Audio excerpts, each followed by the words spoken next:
Question कहला a shopkeeper mark of his goods by 30% and then gives a discount of 10% on the marked price. Apart from this, he used a faulty balance which reads 1 kg for 870 gram. What is his net profit percentage? ताहले देखो कौन कहूँ सी 30% तांकर goods को mark of कर माने 30% बढ़ई 30% जदि बढ़ई ताहले हम आमर 30% भैल्यू के 3/10 माने 10 रो जिनसटा को सी 13 कर 3 बढ़ई आउ 10% डिस्काउंट देइचंती माने 1/10 10 रो जिनस रे सी 9 रे बिक्री करचंती.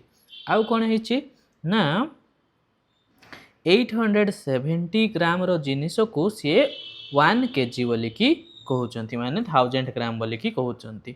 ताहले 870 ग्राम को सी 1 केजी बा 1000 ग्राम बोली की कहउचंती.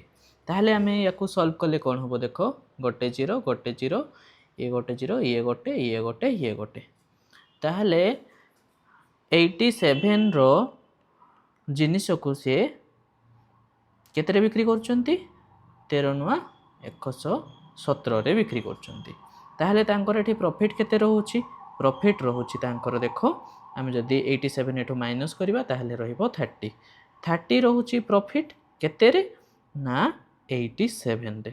ताहले 100 रे केते रहइबो आमे कैलकुलेट करबा ताहले हमरो केते होबो देखो आमे जदी याकू कैलकुलेट करूछे 3 रे काटिले ये हला 10 3 रे काटिले हला ये हला 2 ये 27 9 ताहले 1000/29 बाय याकू आमे सॉल्व करले हमर केते बाहरिबो ना बाहरिबो 34.48% आंसर.